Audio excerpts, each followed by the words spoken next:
Hello everyone, my name is Smith Aswal. You are studying at Indian Education with PJ. So, सबसे पहले Telegram channel के बारे में बात कर लेते हैं। आपको वहाँ पे फ्री नोट्स मिल जाएंगे, एग्जाम पैक्स देखने को मिल जाएंगे। दूसरी बात, आपको पोल्स और जितने भी क्वेश्चंस रहते हैं इंपॉर्टेंट वो देखने को मिल जाएंगे। एक डाउट सॉल्विंग टीम मिल जाएगी 24/7। ये सब चीज़ें बिल्कुल फ्री है। अगर इसका आपको बेनिफिट लेना है तो इसका चैनल का लिंक हमारे डिस्क्रिप्शन बॉक्स में है, आप वहाँ जाकर इसे फॉलो कर सकते हैं और हमारे आने वाले वीडियोस की सारी डिटेल्स आप उस चैनल पे भी पा सकते हैं। सो बढ़ते हमारी वीडियो तक, फ्यूजेस के बारे में बात करेंगे, पर उससे पहले समझ लेते हैं कि लास्ट क्लास में क्या पढ़ा था। लास्ट क्लास में हमने पढ़ा था इलेक्ट्रिक बल्ब क्या होता है। इलेक्ट्रिक बल्ब में हमने समझा कि एक फिलामेंट होता है जो इतना हीट प्रोड्यूस करता है जिससे कि लाइट इमिट होने लग जाती है, और हम उस फिलामेंट को जितना हो सके उतना उसको थर्मली आइसोलेट करते हैं जिससे कि वो फिलामेंट डैमेज ना हो, क्योंकि जो टंगस्टन होता है उसका जो हीट मेल्टिंग पॉइंट होता है वो होता है 3380 यानी 3380 डिग्री सेल्सियस, जो कि बहुत ज़्यादा होता है। इसी कारण जो हमारा बल्ब जो हमारा फिलामेंट है उसे हम थर्मली आइसोलेट करना पड़ता है, और जो हमारा बल्ब है उसके अंदर हमको केमिकली इनएक्टिव गैस जो कि होती है नाइट्रोजन और आर्गन उसे फिल करना पड़ता है, जो कि उसको जो बल्ब है उसकी जो लाइफ है उसको प्रोलॉन्ग करता है, उसे बढ़ाता है। इतना सब कॉन्सेप्ट समझने के बाद हम पढ़ने जा रहे हैं उसकी एप्लीकेशन नंबर 2। एप्लीकेशन नंबर 2 बोलती है फ्यूजेस।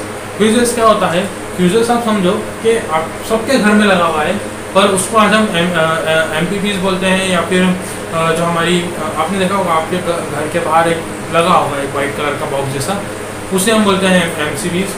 तो उससे पहले फ्यूजेस चलते थे। फ्यूजेस क्या करते हैं कि जब आपका करंट किसी भी सर्किट में फ्लो कर रहा है और वो उस वायर का जो वो है जितना वो करंट झेल सकता है, जितना वो करंट संभाल सकता है, उससे ज़्यादा हो जाता है ना, तो वो जो फ्यूज़ है ना वो अपने आप को तोड़ देता है और उस सर्किट को ब्रेक कर देता है, जिससे आपका जो अप्लायंसेस है, जो आपके घर के अप्लायंसेस हैं, वो ज़्यादा डैमेज नहीं होते हैं, या फिर मैं बोलूँ कि वो डैमेज ही नहीं होते हैं। यही हमारा यूज़फुल आइटम रहता है फ्यूज़, जिसे हम फ्यूज़ कहते हैं।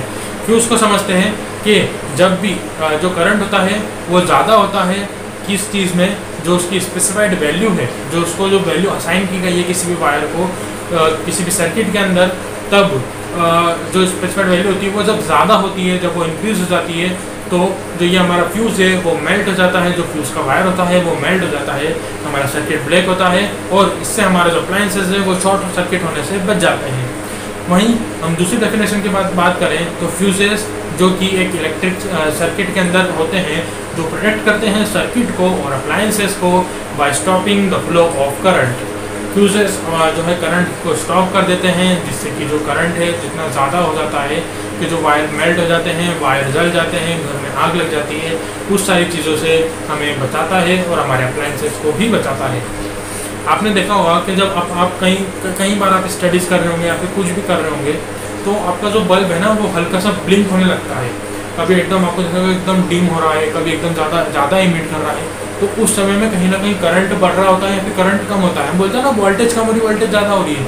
उसी चीज़ को हम हमारी साइंस के लैंग्वेज में बोलते हैं कि पोटेंशियल डिफरेंस ज़्यादा हो रहा है या पोटेंशियल डिफरेंस कम हो रहा है, या करंट ज़्यादा हो रहा है करंट कम हो रहा है। ये हमने बात करी, पर हम समझते हैं कि फ्यूज़ जनरली क्या क्या होता है। तो जनरली जो फ्यूज़ होता है ना वो बना हुआ होता है अलॉयज़ का, या फिर मैं आपको बोलूँ कि कुछ मेटल्स से बना हुआ होता है वो। तो वो जो अलॉयज़ होते हैं, वो जो मेटल्स होते हैं, उन्हों एप्रोप्रिएट मेल्टिंग पॉइंट होना ज़रूरी है। एप्रोप्रिएट मेल्टिंग पॉइंट होना क्यों ज़रूरी है? समझो कि मान लो मेरे पीछे एक पूरा एक सर्किट लगा हुआ है, उस सर्किट के अंदर मैंने वायर लगा दिया 10 एम्पियर का, वो मैंने जो मेरा फ्यूज़ है वो 20 एम्पियर का लगा दिया, मैंने करंट फ्लो कर दिया। करंट फ्लो करने से क्या हुआ, मेरा फ्यूज़ तो ज़्यादा मेल्टिंग पॉइंट का है, मतलब 20 एम्पियर ऑफकोर्स ज़्यादा होता है 10 एम्पियर से, तो मेरा पूरा सर्किट जल जाएगा, मेरे सारे अप्लायंस ख़त्म हो जाएंगे। उसके बाद भी मेरा जो फ्यूज़ है वो जलेगा ही नहीं, क्योंकि इसका 20 एम्पियर है।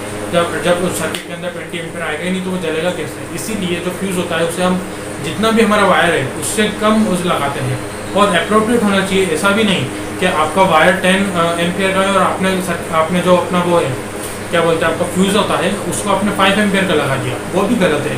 क्योंकि आप करंट ऑन करोगे आपका वापस फ्यूज़ जल जाएगा, फिर चालू करोगे फिर फ्यूज़ जल जाएगा, दिन भर बस फ्यूज़ बंद होगे। तो इसीलिए जो फ्यूज़ होता है उससे एप्रोप्रिएट होना बहुत ज़रूरी है। और हम जनरली एल्यूमिनियम, कॉपर और ऐसे सारे अलॉयज या मेटल्स के बारे में फ्यूज़ को यूज़ करते हैं। जनरली ये देखा जाता है कि जो डोमेस्टिक पर्पज़ के लिए जो हमारे फ्यूज़ यूज़ किए जाते हैं ना, वो 1, 2, 3, 5, 10 एम्पियर तक होते हैं। उससे ज़्यादा जो है हमारे डोमेस्टिक पर्पज़ के लिए नहीं होते हैं, वो जो है बड़ी इंडस्ट्रीज़ के लिए होते हैं। या फिर आपने देखा होगा DPPs पे बड़े बड़े से फ्यूज़ लगे हुए होते हैं, एकदम वो एक अलग तरह के मेटल या फिर अलग तरह के एक बोल सकते हो कोर कंडक्टर के बने हुए होते हैं वो जिसके अंदर जो वायर होता है वो कंडक्टर से बना होता है। तो आज हम हमारा एप्लीकेशंस ख़त्म कर रहे हैं इसका heating effect of electric current. Hope so आपको heating effect of electric current समझ में आया होगा, इसके एप्लीकेशन समझ में आए होंगे। तो थैंक यू वेरी मच। मिलते हैं आपसे नेक्स्ट वीडियो में।